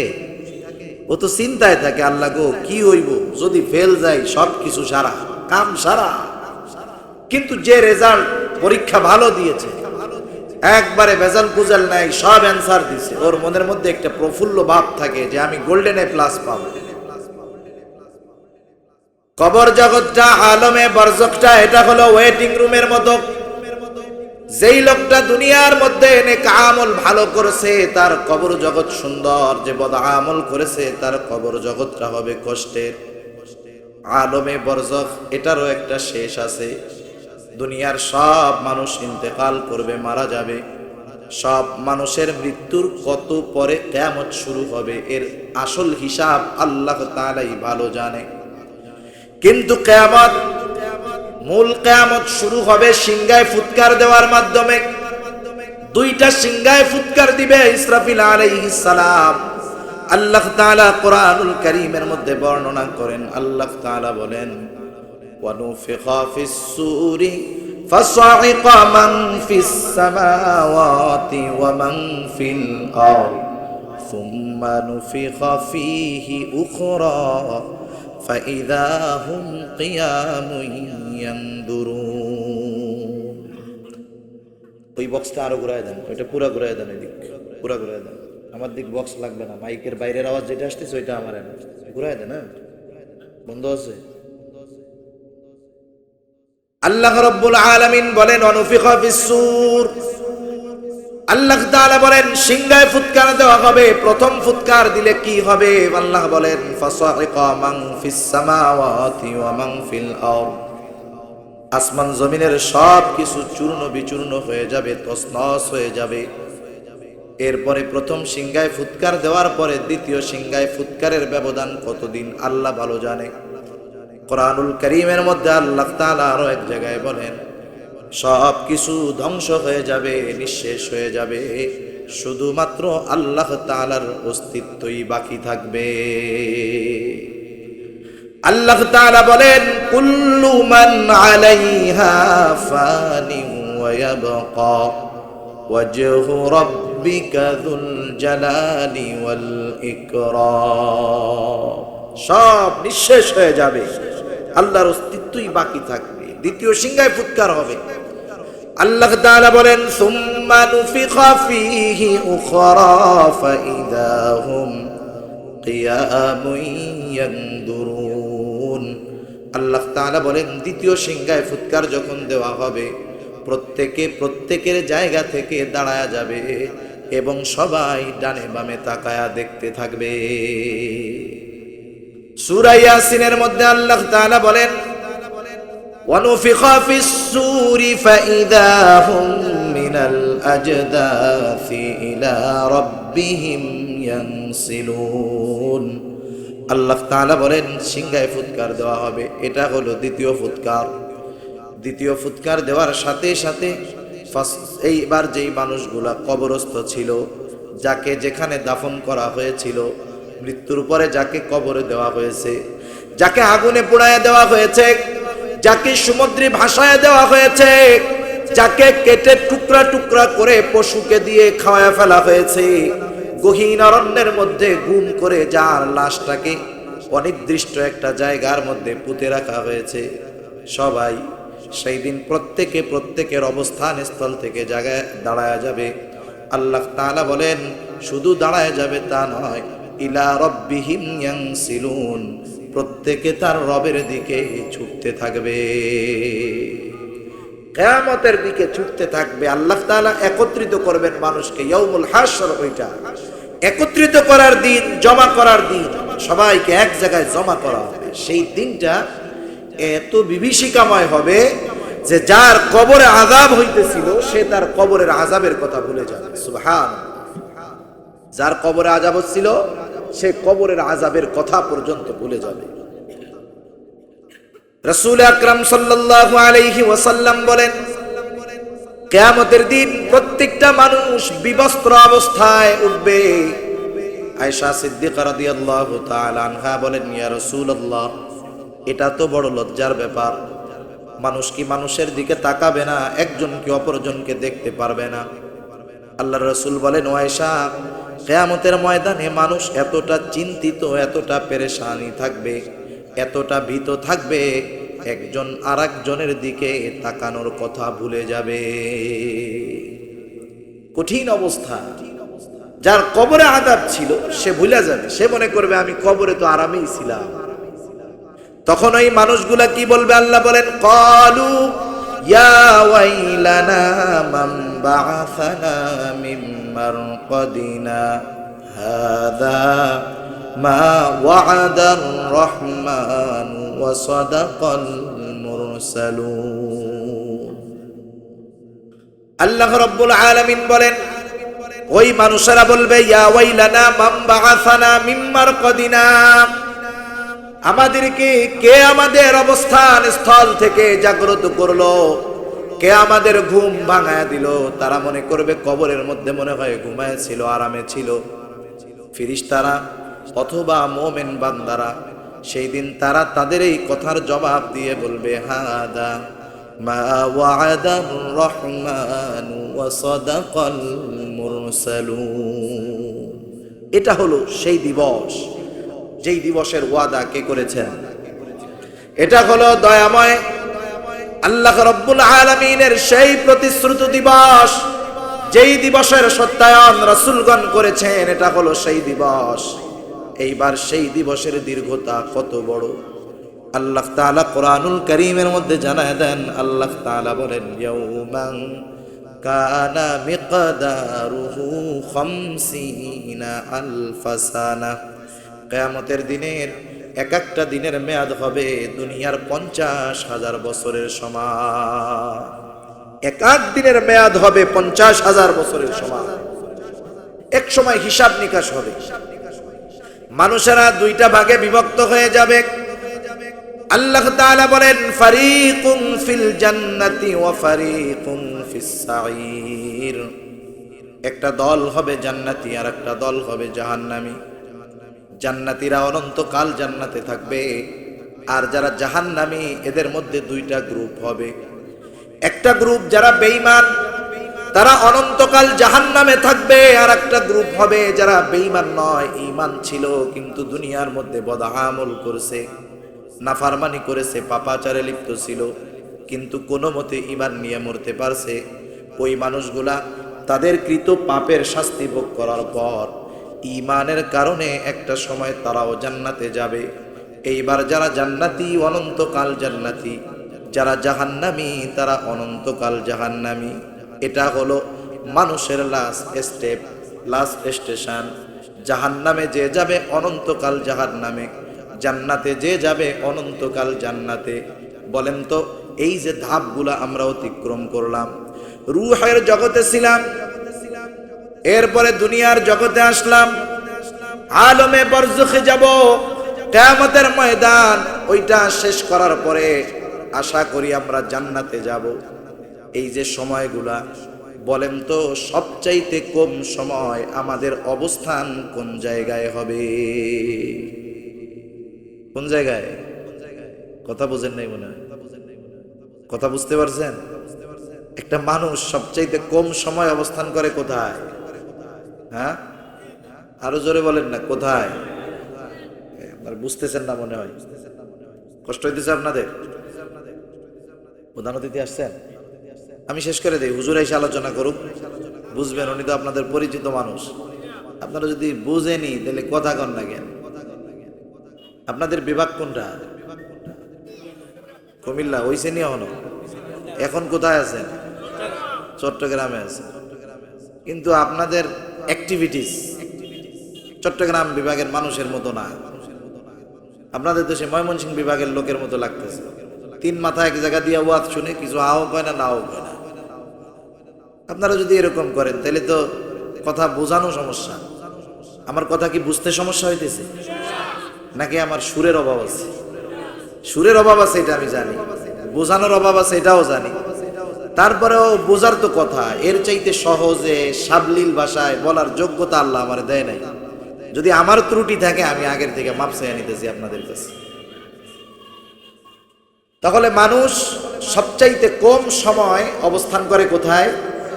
দুনিয়ার মধ্যে। আমার একটা প্রশ্নের জবাব আপনারা দিতে পারবেন না যদি কান খাড়া না করে ওয়াজ শুনেন। যদি দিলের কান ঠিক না থাকে একটা প্রশ্নের জবাবও দিতে পারবেন না। আর আমি যে প্রশ্ন জিজ্ঞাসা করব ওইটা আপনারা বোঝানোর পরে জিজ্ঞাসা করব। সেজন্য ওয়াজ শুধু শুনতে হয় না, ওয়াজ বোঝার নিয়তে শুনতে হয়। এই দুইটা যদি ঠিক থাকে না, আর যদি নিয়ত থাকে আমলের, আল্লাহ আমল করা সহজ করে দেয়। কথা বুঝেন নাই? প্রত্যেকটা জিনিসের কম্বিনেশন আছে। লাইট জ্বলতেছে, দুইটা তার লাগবে, একটা দিলে কাজ হবে? একটা যদি কারেন্ট ডাইরেক্ট পাওয়ার হাউস থেকে নিয়ে জ্বালায় দেন, লাইট জ্বলবে? লাইন লাগবে, চামড়ার কানও লাগবে, দিলের কানও সজাগ থাকা লাগবে। আল্লাহ বুঝবার তৌফিক দান করুন। তাহলে সবচাইতে কম সময় অবস্থান কোথায় আমরা করি? দুনিয়াতে। যেমন পরীক্ষার হলে সময় কম, সময়ের দাম বেশি, অনুরূপভাবে পরীক্ষার হল এই দুনিয়া, এটা সবচাইতে কম সময়, কিন্তু এই সময়ের দাম সবচাইতে বেশি। পরীক্ষার হলে কি করলে মানুষ গোল্ডেন এ প্লাস পাবে, এটা মোটামুটি পড়ালেখার মাধ্যমে জানতে পারে। অনুরূপভাবে দুনিয়া নামক পরীক্ষার হলে মানুষ মোমেন কোন আমল করলে সফলতার মালা পরিধান করতে পারবে, গোল্ডেন এ প্লাস পেতে পারবে। এই ফর্মুলা, এই সাজেশন আল্লাহ তাআলা আমাদেরকে কোরআনুল কারীমের মধ্যে জানায়া দিয়েছে। এখন যদি আমরা সফল মুমিন হতে চাই, আল্লাহ তাআলা সূরা আলে ইমরানের 200 নম্বর আয়াতে বলেন, ইয়া আইয়ুহাল্লাযীনা আমানুসবিরু ওয়াসাবিরু ওয়ারাবিতু ওয়াত্তাকুল্লাহ। আল্লাহ তাআলা 1 নম্বরে ইমানদারদেরকে ডেকে বলেন, হে ইমানদারেরা, 1 নম্বর গুণ আল্লাহ তাআলা বলেন ইসবিরু, তোমরা সবর করো। 2 নম্বর আল্লাহ তাআলা বলেন ওয়াসাবিরু, সবরের উপরে তোমরা অটল থাকো। 3 নম্বর গুণ আল্লাহ তাআলা বলেন ওয়ারাবিতু, বান্দা জিহাদের জন্য সর্বদা তৈয়ার থাকো। 4 নম্বর গুণ আল্লাহ তাআলা বলেন ওয়াত্তাকুল্লাহ, বান্দা আল্লাহ তাআলাকে ভয় করো। কোরআন হলো এমন একটা কিতাব, কেউ যদি কোরআন পড়ার সময় তার মনের মধ্যে 1 কোটি প্রশ্ন উদিত হয়, ওই 1 কোটি প্রশ্নের জবাব আল্লাহ তাআলা ওই কোরআনের মধ্যেই দিয়ে দিয়েছে। এখন যদি আমরা প্রশ্ন করি, আয় আল্লাহ, আমরা তো মুমিন, কেন এই 4টা গুণ অর্জন করব? আল্লাহ তাআলা কেমন জানি আমাদেরকে বলেন, ও আমার গোলাম, এই 4টা গুণ যদি তুমি মুমিন অর্জন করো তাহলে কি হবে, কেন অর্জন করবা? আল্লাহ তাআলা বলেন, বান্দা লাআল্লাকুম তুফলিহুন, তুমি যেন সফল হতে পারো, সফলতার মালা জানি গলায় পরিধান করতে পারো, এই জন্য তুমি এই 4টা গুণ অর্জন করবা। আমরা সবাই সফল হতে চাই না? কারা চায় হাত উঁচা করি তো, নারায়ে তাকবীর, আরো জোরে নারায়ে তাকবীর, মাশাআল্লাহ। হাত নাও। 1 নাম্বার গুণের কথা আল্লাহ তাআলা বললেন ইসবিরু, বান্দা তুমি সবর করো, সবর। আমরা তো মনে করি দুনিয়ার মধ্যে সবর শুধু মনে হয় বিপদ আপদ মুসিবত অভাব অনটনের মধ্যে সবর হয়, কিন্তু তাফসীরের মধ্যে মুফাসসিরিনে কেরাম জানায়া দেন তারা সবরকে 3টি শাখায় বিভক্ত করেছেন। কয়টি শাখায়? জোরে বলেন কয়টি শাখায়? 1 নাম্বার সবর হলো সবরুন আলা তাআত, আনুগত্যের মধ্যে সবর তথা ইবাদতের মধ্যে সবর। 2 নম্বর সবরের প্রকার হলো সবরুন আনিল মাআসি, গুনার থেকে বাঁচার মধ্যে সবর। 3 নম্বর সবর সবরুন আলাল মাসায়েব, বিপদ আপদ মুসিবতের মধ্যে সবর। তাহলে সবরের প্রকার হলো কয়টা? আরো জোরে। নির্বাচন গেছে না আছে সামনে? গেছে গা? আছে। তাহলে তো মিছিল টিছিল লাগবে মাঝে মধ্যে, গলা ধার দেন। সবরের প্রথম প্রকার হলো সবরুন আলা তাআত, এই সবরুন আলাল ইবাদাহ, ইবাদতের মধ্যে সবর। তার মানে প্রতিটা ইবাদতের মধ্যে সবর আছে। এখন ইবাদতের মধ্যে সবর কিভাবে হবে? ভালো মতো দিলের কান লাগায় কথাগুলো একটু শুনবেন, দিলের কান লাগায় কথাগুলো শুনবেন। সবরুন আলা তাআত এই সবরুন আলাল ইবাদাহ, ইবাদতের মধ্যে সবর কিভাবে হবে? 1 নাম্বার বিষয় হলো ইবাদতের মধ্যে যদি সবর আনতে হয় সেই ইবাদতটাকে সুন্দর ইবাদতে পরিণত করতে হবে। কেমন ইবাদত? জোরে বলেন কেমন ইবাদত? সুন্দর ইবাদত। সুন্দরের সংজ্ঞা আমরা দেই একরকম, আল্লাহ তাআলার কাছে আরেক রকম। সুন্দর আমরা কি সুন্দর বলি? যেটা দেখলে আমাদের নয়ন জুড়িয়ে যায়, অন্তর তৃপ্ত হয়, এটাকে আমরা সুন্দর বলি। মনে করেন একটা ভেতরে যা থাকে তা উপরে সুন্দর রং করা, কালার করা, চাকচিক্যময়, এইটাকে দেখলে আমরা সুন্দর বলি, ঠিক কিনা বলেন? তাহলে আমাদের সংজ্ঞায় সুন্দর হলো যেটা দেখলে চোখ মজা পায়, অন্তর মজা পায়। আমি তো বলেই দিছি, আমি বুঝতেছি যে আপনারা পিস পিস করে দিয়েছেন বলার জন্য, আমি সেই জন্য থামাইয়া বলছি যে প্রধান অতিথি চলে আসছে। আপনারা তো বুঝেন নাই, আপনাদের এলান না দিয়ে আমি দেয়াই দিছি, এটা বুঝতে হবে। তাহলে আবার বলার তো দরকার নেই। আলোচনার মধ্যে এরকম দিলে সমস্যা। মেহমান তো আসবেন ইনশাআল্লাহ, আর উনি চলে আসছেন, এটা আমি আলোচনার ফাঁকে বলেও দিয়েছি। বুঝতেছি যে এই পাশে ওই আমল নামা চলতেছে, আর আপনারা একটু চুপ থাকলে ভালো হবে, পাশে থেকে কথা বলবেন না।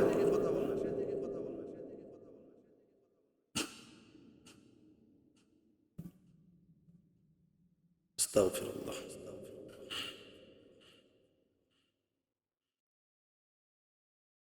তাহলে আল্লাহ তাআলা সুন্দর ইবাদত চান। কেমন ইবাদত চান? সুন্দর ইবাদত। আমাদের সংজ্ঞায় সুন্দর হলো যেটা দেখলে চোখ জুড়িয়ে যায়, সেটা হলো সুন্দর। কিন্তু আল্লাহ তাআলার সংজ্ঞায় সুন্দর চোখে দেখতে ভালো লাগলেই সুন্দর, বিষয়টা এমন নয়। মূলত সুন্দর কোনটা? আমরা চোখের দেখার উপরে সৌন্দর্যের সংজ্ঞা নির্ধারণ করি, কিন্তু আল্লাহ তাআলার কাছে সুন্দর কোনটা আল্লাহর নবী জানায় দেন, ইন্নাল্লাহা লা ইয়ানজুরু ইলা সুওয়ারিকুম ওয়ালাকিন ইয়ানজুরু ইলা কুলুবিকুম ওয়া নিয়্যাতিকুম। আল্লাহর নবী বলেন, নিশ্চয়ই আল্লাহ তাআলা কারো সূরত দেখেন না। আল্লাহ তাআলা দেখেন না কে কত সুন্দর, কে কোন বংশের, কে কোন গোত্রের, কার শিক্ষাগত যোগ্যতা কত, কার সার্টিফিকেট কত বড়। আল্লাহ তাআলা এইটা দেখেন না, বরং আল্লাহ তাআলা কি দেখেন? ওয়ালাকিন ইয়ানজুরু ইলা কুলুবিকুম ওয়া নিয়্যাতিকুম, বরং আল্লাহ তাআলা দেখেন কার অন্তরটা কেমন, কার নিয়তটা কেমন। বুঝে থাকলে বলেন, নিয়তের সম্পৃক্ততা চোখের সাথে না অন্তরের সাথে?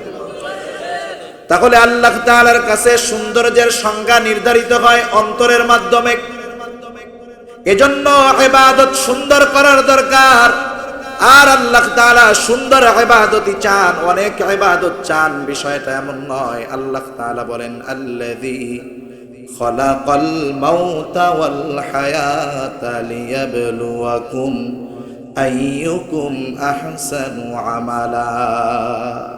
আল্লাহ তাআলা বলেন, তিনি আল্লাহ কে? আল্লাযী খালাকাল মাউত ওয়াল হায়া, যে মৃত্যু এবং জীবন সৃষ্টি করেছেন। কেন? বলেন লিয়াবলুয়াকুম, তোমাদের পরীক্ষা করার জন্য, অর্থাৎ আমাদের পরীক্ষার জন্য। কি পরীক্ষা আল্লাহ তাআলা করবেন? আল্লাহ বলেন আইয়ুকুম আহসানু আমালা, পরীক্ষা হলো তোমাদের কার আমলটা কত সুন্দর। তাহলে আল্লাহ তাআলা সুন্দর আমল চান, আর আল্লাহ তাআলার সাথে, আল্লাহ তাআলার সংজ্ঞায় সৌন্দর্যটা অন্তরের সাথে নিহিত। এই জন্য ইবাদত যদি সুন্দর এবং সবরওয়ালা ইবাদত করতে হয়, আর একটা জিনিস বুঝতে হবে, যেটাই সুন্দর ইবাদত ওটাই হলো সবরওয়ালা ইবাদত। এখন আমার আপনার ইবাদত যদি সুন্দর ইবাদতে পরিগণিত করতে হয়, আমার আপনার ছোট বড় সব ইবাদতের মধ্যে দুইটা জিনিস লাগবে। কয়টা জিনিস? আরো অনেকগুলো আছে, দুইটা কম্পালসারি, দুইটা লাগবে। এক নম্বরে যেটা লাগবে সেটার নাম হলো ইখলাস তথা নিয়তের পরিশুদ্ধতা। নিয়তের সৌন্দর্যতা লাগবে। নিয়ত যার যত সুন্দর হবে তার আমলটা তত সুন্দর হয়ে যাবে।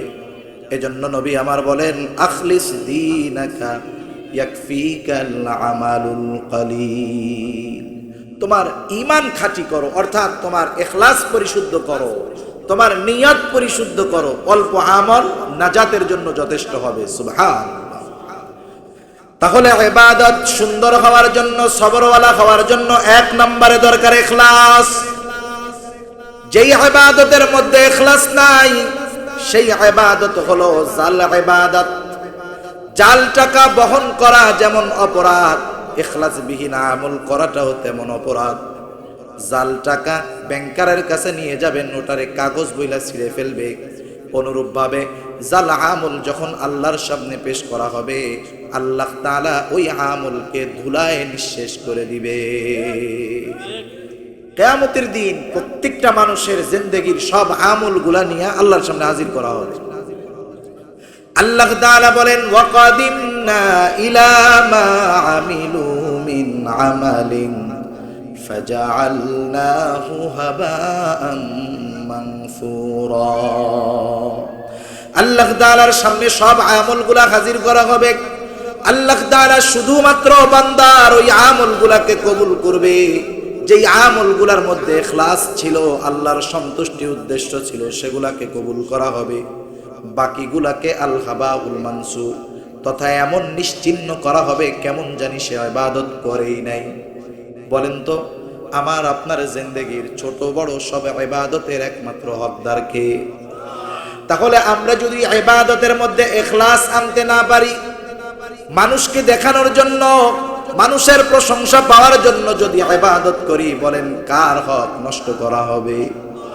আল্লাহর হক নষ্ট করার অপরাধ হবে। জাল ইবাদত দ্বারা শাস্তির সম্মুখীন হতে হবে। এই জন্য ইবাদত যদি সুন্দর করতে হয়, এক নম্বরে দরকার হলো ইখলাস, নিয়তের সৌন্দর্য।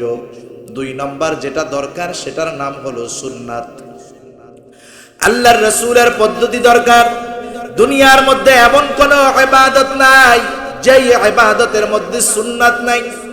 আমরা তো মনে করি সুন্নাত মনে হয় এমন একটা আমল যেটা করলে সওয়াব, না করলে গুনাহ নাই। কিন্তু না, কিছু সুন্নাত আছে যেগুলা ফরজ, কিছু সুন্নাত আছে ওয়াজিব, কিছু সুন্নাত সেগুলা তো সাধারণ সুন্নাত, আর কিছু সুন্নাত এমন আছে দুনিয়ার মুবাহ কাজগুলার সাথে যদি ওই সুন্নাতের ছোঁয়া লাগায় দেওয়া হয়, ওই দুনিয়ার সাধারণ কাজগুলাও ইবাদত বলে গণ্য হয়ে যায়। যেমন আল্লাহ তাআলা নামাজের আদেশ করছে। নামাজ হলো ইসলামের 5টি ভিত্তির দ্বিতীয় ভিত্তি, সবচাইতে গুরুত্বপূর্ণ ইবাদত। কিয়ামতের দিন আল্লাহ তাআলা নামাজের হিসাব সর্বপ্রথম নেবে। নামাজকে মুমিন এবং কাফেরের মধ্যে পার্থক্যকারী হিসাবে বর্ণনা করা হয়েছে। নামাজ হলো ফরজ। কোরআনুল কারীমের মধ্যে আল্লাহ জানায় দিয়েছেন 82 জায়গায় নামাজ ফরজ। আল্লাহ ফরজ করেছেন জানতে পেরেছি কোরআনে, ঠিক কিনা? কিন্তু নামাজ কিভাবে পড়বো সেটা কিন্তু আমরা কোরআন থেকে জানতে পারি নাই।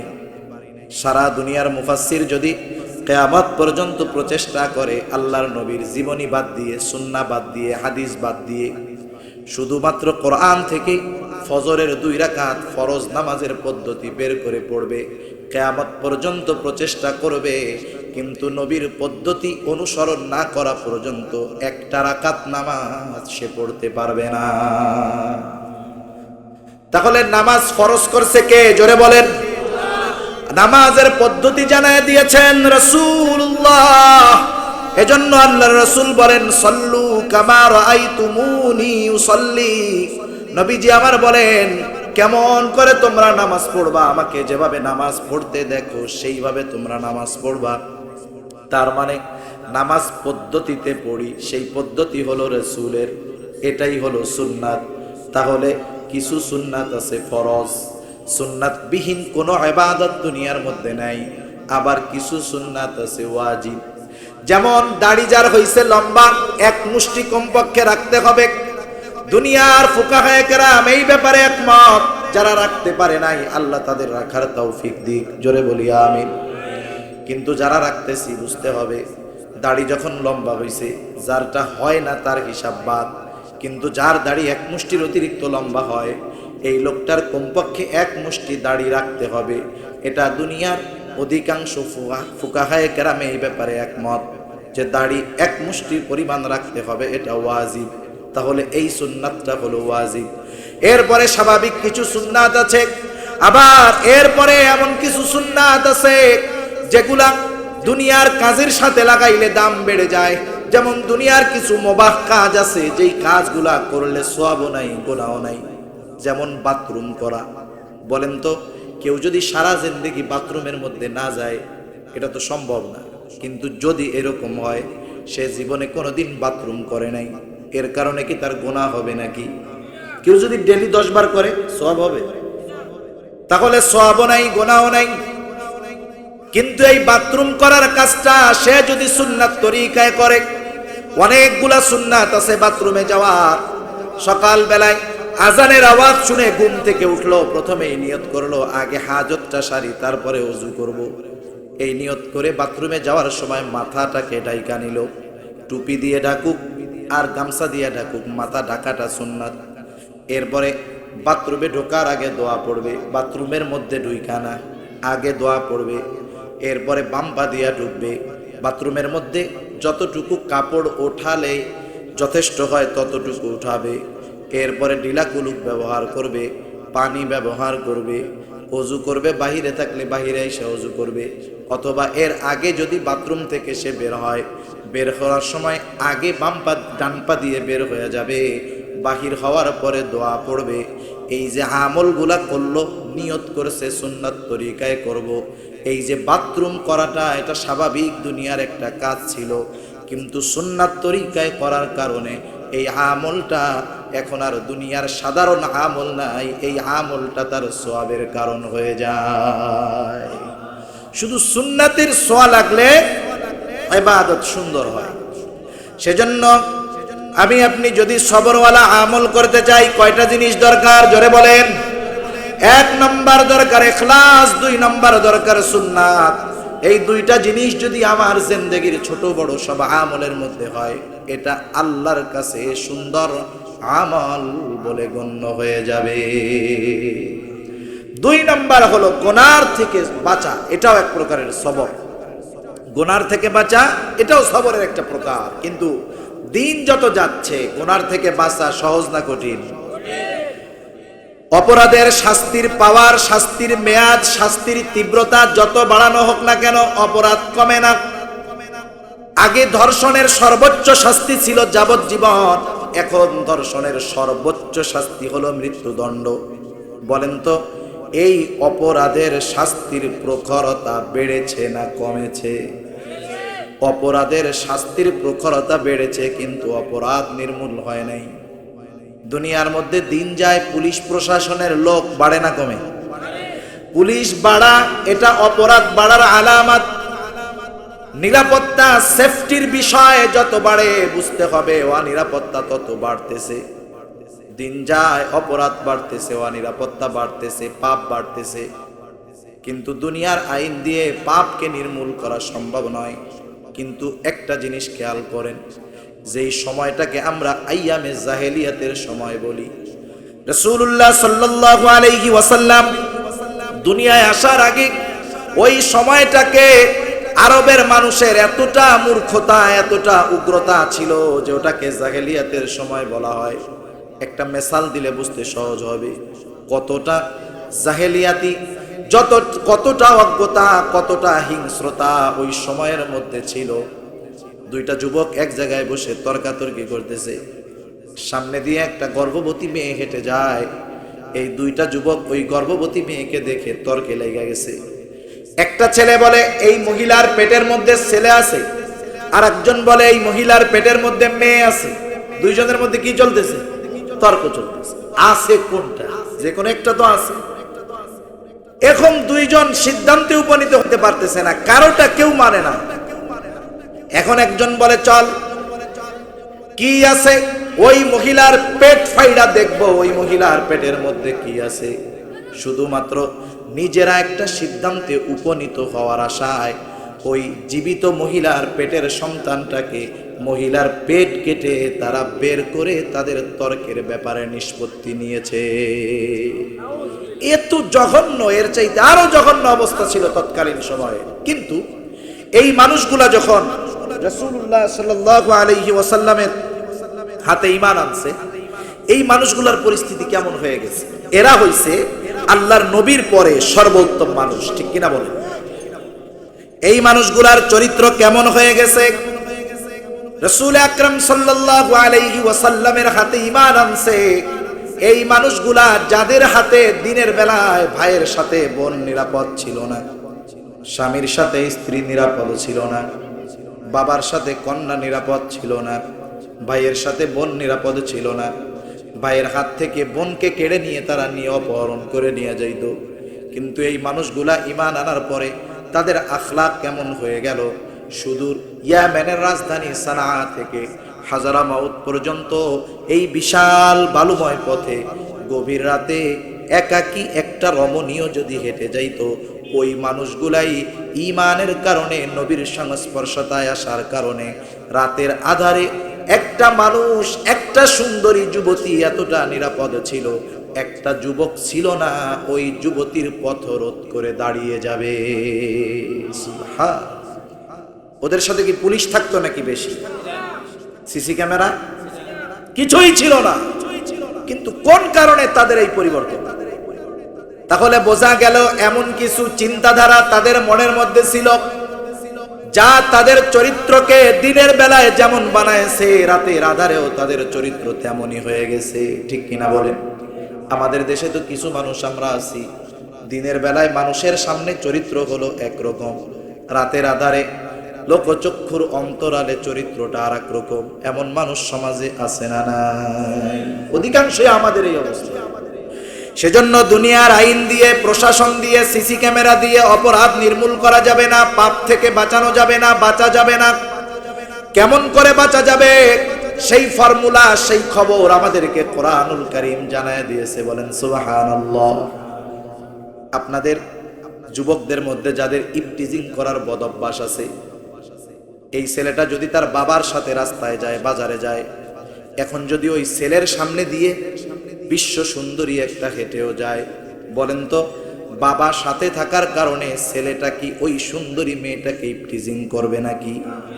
ও তাকানো তো বহুত দূর, ও চিন্তা করবে যদি তাকাই আর আব্বা যদি দেখে ফেলে কাম সারা, ঠিক না? তাহলে মেয়েটার দিকে ছেলেটা তাকায় না কার ভয়? বাবার ভয়ে তাকায় না। অনেক সময় আমরা অপরাধ করি না, প্রতিবেশী দেখে ফেলবে, চাচা দেখে ফেলবে, ভাই দেখে ফেলবে, সিসি ক্যামেরায় রেকর্ড হয়ে যাবে, আত্মীয় স্বজন দেখে ফেলবে। তার মানে দুনিয়ার মানুষ, আমরা মানুষের দেখে ফেলার ভয়ে গুনাহ করি না, কিন্তু আমার আল্লাহ সর্বহালতে, সর্ব অবস্থায় আমাকে দেখতেছে। ওই আল্লাহর দেখা আমরা ভয় পাই না। বাপ দেখে ফেলবে ভয় পাই, প্রশাসন দেখবে ভয় পাই, কিন্তু আল্লাহ দেখে এই ভয় আমাদের মধ্যে নেই।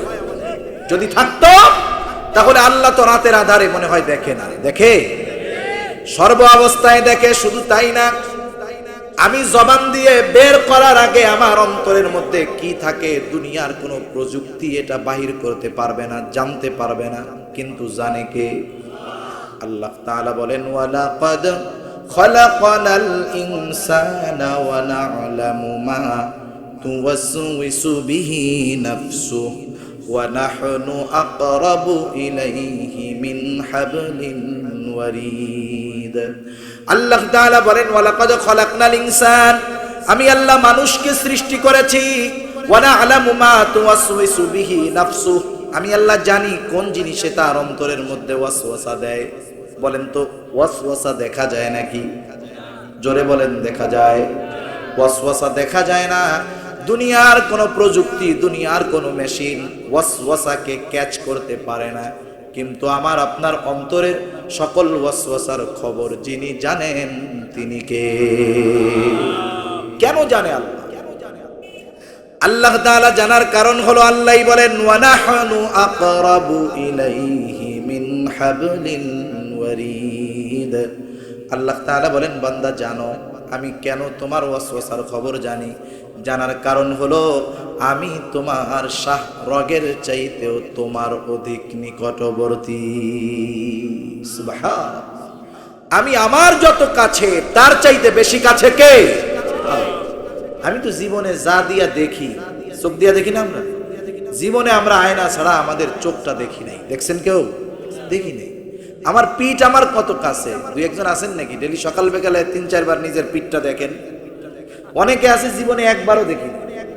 কত কাছে কিন্তু কত দূরে। আল্লাহ বলে, বান্দা আমি এত কাছে, তোমার অন্তরের ওয়াসওয়াসার খবরটাও জানি। যেই আল্লাহ অন্তরের ওয়াসওয়াসার খবর জানে, সেই আল্লাহ কম্বলের তলে মোবাইলে চ্যাটিং করলে জানে না? জানে? এই চিন্তা আমাদের মধ্যে নেই। শুধু আল্লাহ তাআলা জানে তা নয়, আল্লাহ তাআলা এরপরে বলেন, বান্দা আরো আছে, ইয ইয়াতালাক্কাল মুতালাক্কিয়ানি আনিল ইয়ামিনি ওয়া আনিশ শিমালি কাঈদ মা ইয়ালফিযু মিন কাওলিন ইল্লা লাদাইহি রাকীবুন আতীদ। আল্লাহ তাআলা এরপরে জানায় দেন, আমাদের প্রত্যেকের সাথে 3টা ফেরেশতা সব সময় থাকে। কয়টা ফেরেশতা? 2 জন ফেরেশতা কিরামান কাতিবিন, সম্মানিত লেখকদ্বয়। ডান কাঁধে একজন, বাম কাঁধে একজন। আল্লাহ তাআলা বলেন, কিরামান কাতিবিনা ইয়ালামুনা মা তাফআলুন। কিরামান কাতিবিন জানে তোমরা কি করো। তার মানে আমার আপনার প্রত্যেকটা আমলের ব্যাপারে কিরামান কাতিবিন জানে। আরেকজন ফেরেশতা আছে, তার ব্যাপারে আল্লাহ তাআলা বলেন, মা ইয়ালফিযু মিন কাওলিন ইল্লা লাদাইহি রাকীবুন আতীদ। আল্লাহ তাআলা জানেন প্রত্যেকের সাথে সদা তৎপর একজন ফেরেশতা আছে। মা ইয়ালফিযু মিন কাওল, সে যেই কথা নিক্ষেপ করে, যেই কথা উচ্চারণ করে, একজন সদা তৎপর ফেরেশতা উচ্চারণ করার সাথে সাথে ওই কথাটাকে সে রেকর্ড করে রেখে দেয়। বালেগ হওয়ার পর থেকে নিয়ে একেবারে মৃত্যু পর্যন্ত এই 3 জন ফেরেশতা এক মুহূর্তের জন্য কোনো ব্যক্তির থেকে আলাদা হয় না। যখন জেনাখোর জেনা করে সাথে থাকে, মিথ্যাবাদী মিথ্যা বলে, সবগুলা রেকর্ড হয়ে যায়। দেখুন দুনিয়ার মানুষ জেনে ফেলবে, বাপ দেখে ফেলবে, আমার কথা রেকর্ড হয়ে যাবে, কত সতর্কতা অবলম্বন করি। কিন্তু এই ফেরেশতারা আমাদের আমলের খবর জানে, দেখে, রেকর্ড করি না। শুধু তাই না, কিয়ামতের দিন যেই অঙ্গ প্রত্যঙ্গগুলা দিয়ে আমরা পাপ করি, গুনাহ করি, এই অঙ্গ প্রত্যঙ্গগুলাও আল্লাহ তাআলার কাছে আমার আপনার বিপক্ষে সাক্ষী হয়ে দাঁড়িয়ে যাবে। এরা সাক্ষী দিবে আল্লাহ তাআলার কাছে। আল্লাহ তাআলা বলেন, আল ইয়াউমা নাখতিমু আলা আফওয়াহিহিম ওয়া তুকাল্লিমুনা আইদিহিম ওয়া তাশহাদু আরজুলুহুম বিমা কানু ইয়াকসিবুন। আল্লাহ বলেন, আজকের এই দিন, কিয়ামতের দিন, সাক্ষী দিবে তাদের হাত, সাক্ষী দিবে পা। বিমা কানু ইয়াকসিবুন, তারা কি উপার্জন করছে হাত পা দিয়ে। শুধু হাত পা সাক্ষী দিবে তা না, আল্লাহ তাআলা বলেন, শাহিদা আলাইহিম সামউহুম ওয়া আবসারুহুম ওয়া জুলুদুহুম বিমা কানু ইয়ামালুন। সাক্ষী দিবে তাদের কান, সাক্ষী দিবে চোখ, সাক্ষী দিবে চামড়া। দুনিয়াতে এরা কি কথা কয়নি? কথা বলে? হাত পা চোখ কান নাক কথা বলে? কিয়ামতের দিন বলবে, পাপীরা হতভম্ব হয়ে যাবে। তারা বলবে, ক্বালু লিজুলুদিহিম লিমা শাহিদতুম আলাইনা। কিরে, আজকে আমার বিরুদ্ধে কেন তোমরা সাক্ষী দাও? তোরা তো কথা বলতে পারতি না। এখন কেমন কইরা কথা কস? ওরা সেই দিন আবার জবাব দিবে, ক্বালু আনতাকানাল্লাহুল্লাযী আনতাকা কুল্লা শাই। তারা তখন বলবে, শোনো, আজকে আমাদেরকে কথা বলার ক্ষমতা দিয়েছে ওই আল্লাহ, যেই আল্লাহ সবাইকে কথা বলার ক্ষমতা দিয়েছে। এত রেকর্ডের সাক্ষীর নিয়োগ আমাদের সাথে আছে, এরপরেও বাপের দেখা ভয় পাই, আল্লাহর দেখা ভয় পাই না। যতদিন আমার এই চিন্তা না আসবে আমি গুনাহ করতে যাব, তখন এক নম্বরে চিন্তা হবে, দেখতেছে কে? লিখতেছে কিরামান কাতিবিন। যা বলবো রেকর্ড করতেছে আর এক ফেরেশতা। আর এই হাত পা অঙ্গ প্রত্যঙ্গ আমার প্রত্যেকটা পাপের সাক্ষী হয়ে যাচ্ছে। কিয়ামতের দিন ওরা আমার প্রত্যেকটা পাপের কথা আল্লাহকে বলে দিবে, জমিন সাক্ষ্য দিবে পাপের। এই চিন্তা যতক্ষণ প্রত্যেকটা মুমিনের অন্তরের মধ্যে না আসবে, দুনিয়ার আইন করে, প্রশাসন বাড়িয়ে, সিসি ক্যামেরা বাড়িয়ে পাপ থেকে মানুষকে দূর করা যাবে না। ঠিক কিনা বলে? সেজন্য গুনার মধ্যে যদি সবর অর্জন করতে হয়, গুনার থেকে বেঁচে থাকার সবর অর্জন করতে হলে এই বিষয়গুলো আমাদের সামনে রাখতে হবে। 3 নম্বর বিষয়, সবরুন আলাল মাসায়েব।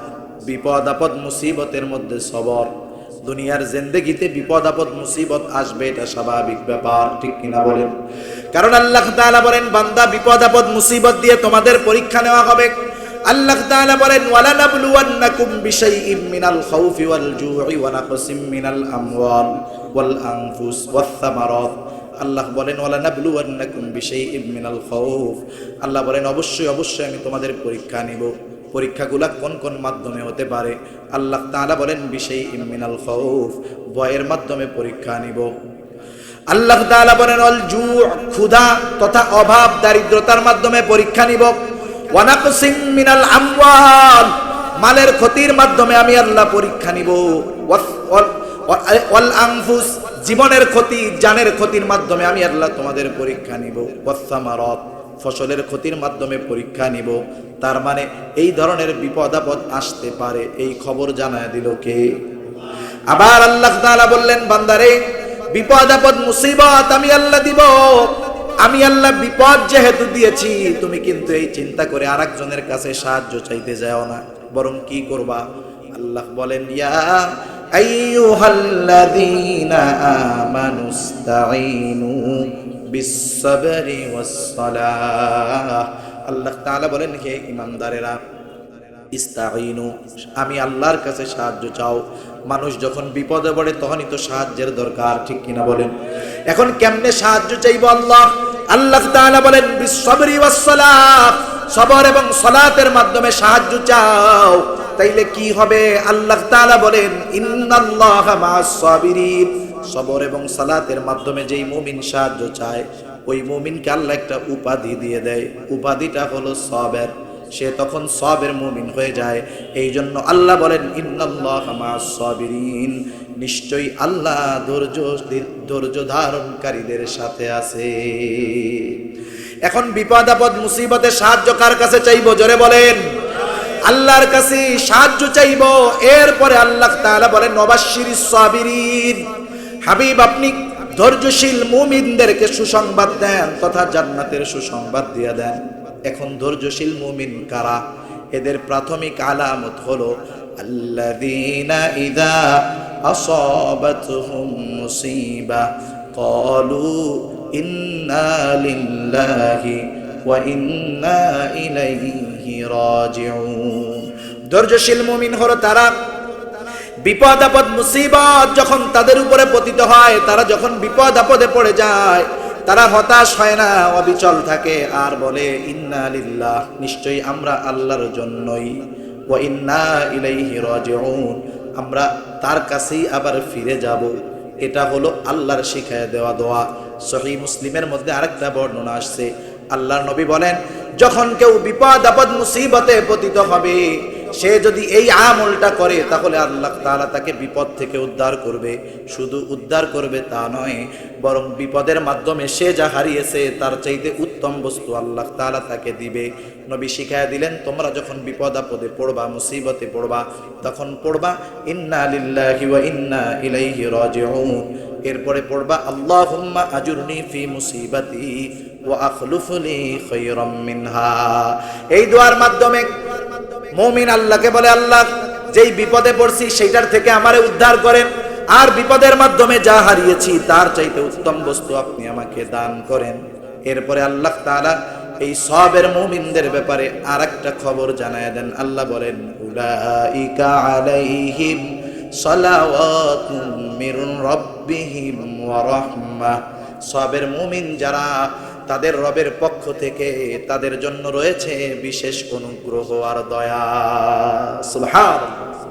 আমরা আল্লাহর কাছে সিরাতে মুস্তাকিমে চলতে চাই। যে ব্যক্তি সিরাতে মুস্তাকিমের উপরে থাকে সেই হলো মূলত সৎপথ প্রাপ্ত, ঠিক কিনা বলেন? আর যদি কেউ সিরাতে মুস্তাকিম তথা সৎ পথে চলতে চায়, আল্লাহ তাআলার অনুগ্রহ এবং দয়া দরকার। সাবের মুমিনের ব্যাপারে এই দুইটা বিষয়ের ঘোষণা আল্লাহ তাআলা দিলেন। এরপরে আল্লাহই বললেন, এই দুই গুণ প্রাপ্ত মুমিন উলাইকা হুমুল মুহতাদুন, আর তারাই হলো সৎপথ প্রাপ্ত মুমিন। তার মানে সবের মুমিন সে হলো সৎপথ প্রাপ্ত মুমিন। এবার আমরা আলোচনার শেষে চলে যাই। খাঁটি মুমিন, সবের মুমিন এবং সফল মুমিন হওয়ার জন্য সূরা আলে ইমরানের লাস্টে মুমিনকে 4টি গুণে গুণান্বিত হইতে বলছে। কয়টা? 1 নাম্বার গুণ হলো আল্লাহ তাআলা বলেন, ইসবিরু, বান্দা সবর করো। আমরা যদি প্রশ্ন করি সবর কোথায় করব? সবর ইবাদতের মধ্যে করবা, সবর গুনার থেকে বাঁচার মাধ্যমে করবা, সবর বিপদ আপদ মুসিবতের মাধ্যমে, বিপদ আপদ মুসিবতের সময় করবা। সবরটা কত সময় করব? এজন্য আল্লাহ তাআলা এটাকে আলাদা একটা গুণ হিসাবে উল্লেখ করে বলেন, ওয়াসাবিরু, বান্দা সবর